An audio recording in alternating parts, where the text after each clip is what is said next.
Years ago, many years ago, in fact, in 1972, I was sitting at my desk at about 4:30 in the morning at the headquarters of the Commander-in-Chief of the United States Pacific Fleet, arranging the information that had come in over the last 24 hours into a logical order so that we could prepare a briefing for the Admiral and his staff, which would take place later that morning. Among the papers I found on my desk was a document entitled Operation Majority, and it was not the entire paperwork involving this operation, but was merely a synopsis of the operation and projects contained under it. One of these projects was called Project Red Light. The purpose, according to this document, was to back-engineer captured extraterrestrial technology for adaptation into the United States space program. Now, I have since come to believe that the extraterrestrial portion of all of this is nonsense, but that the technology is real. I believe that many of us were shown these documents over the years so that later we would talk about it. I mean, how can you keep the existence of extraterrestrials, if they were real, a secret? And how could anyone keep quiet knowing that they had seen documentation, official government documents labeled top secret, that expressed that these extraterrestrials were real and had visited this earth? I wanted to know just how true all of this was, and I began a program of research to find out if extraterrestrials were real. The first thing I did was collect every bit of documentation that I could find, both from the Freedom of Information Act, from the research of others, from books that had been printed on the subject of UFOs, and of course through my network of friends in the intelligence community. What I discovered was amazing. What I discovered, ladies and gentlemen, is that there has been a plan in existence since about 1917, and probably before that, to create an artificial extraterrestrial threat to this earth in order to create a one-world totalitarian socialist government. One of the first documents that I found in my search was this one, the Imperial Japanese Mission 1917, a record of the reception throughout the United States of the special mission headed by Viscount Ishii. And when the Imperial Japanese Mission was in New York City, they had a dinner, and some pretty famous people spoke at this dinner. One of them was John Dewey. John Dewey is the father of our failing, disastrous public education system. Here's what he said. Listen very carefully. John Dewey, professor of philosophy in Columbia University, who was the next speaker, was listened to with great intentness. He said, quote, "Someone remarked that the best way to unite all the nations on this globe would be an attack from some other planet. In the face of such an alien enemy, people would respond with a sense of their unity of interest and purpose." Unquote. Now, bear in mind, folks, that's 1917.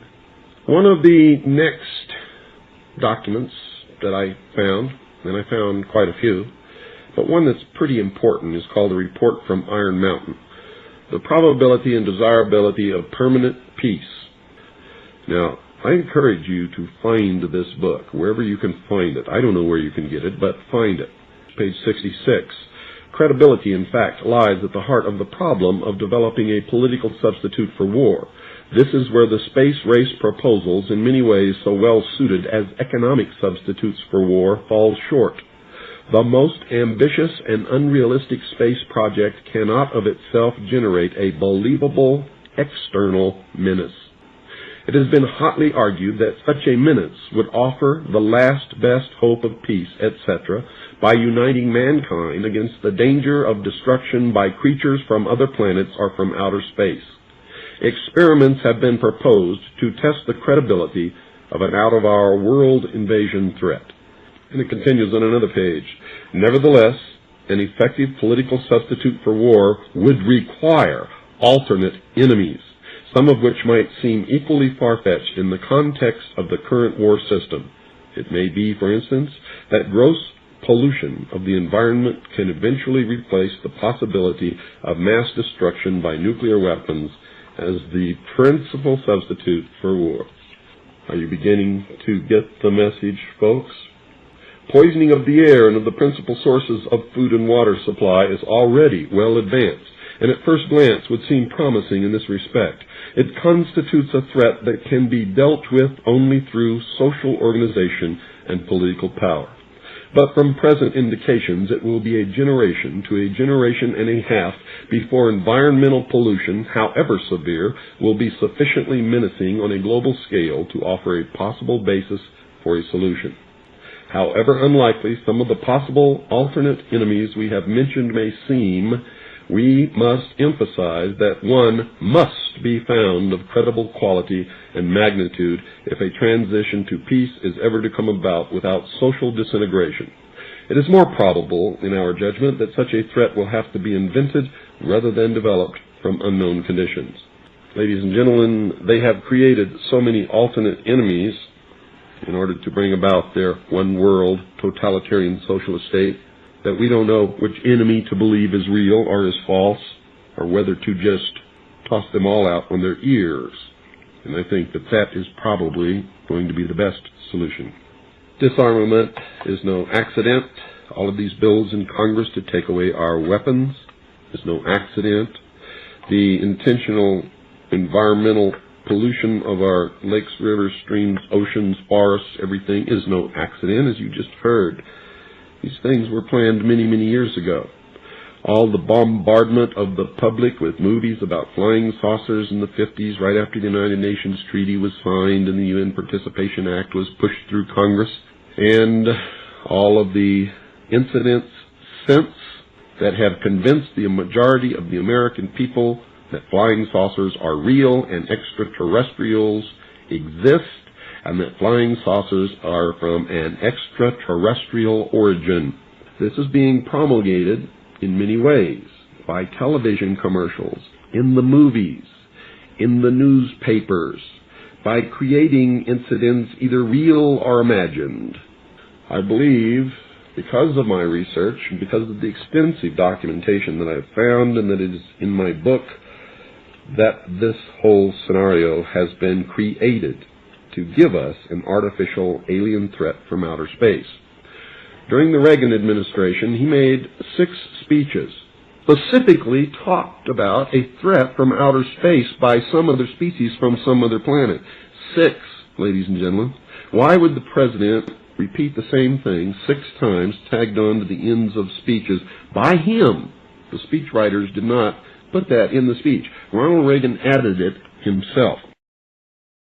Perhaps we need some outside universal threat. I occasionally think how quickly our differences worldwide would vanish if we were facing an alien threat from outside this world. This was a powerful suggestion to implant into the minds of the people of the world that there really is a threat from some other species, from some other planet to this earth. Now, you people out there have been ignoring the UFO phenomenon for too long. It has all the earmarks of the most successful, most sophisticated mind control operation in the history of the world, and you are ignoring it. What better way to implement a plan to bring about a one-world government than to create the possibility in the minds of the people of the world that we are being threatened from some other species, from some other planet, and do it in a way that if anybody questions it or challenged it or wants to talk about it publicly, that they are ridiculed. And the ultimate goal is to make the earth look very small, to present the people of the world with an external threat to this earth, a superior race from some other planet, vastly superior to us in intellect, philosophy, and technology, in order to cause the dissolution of nation states, the dissolution of all existing religions, and the formation of the world totalitarian socialist government.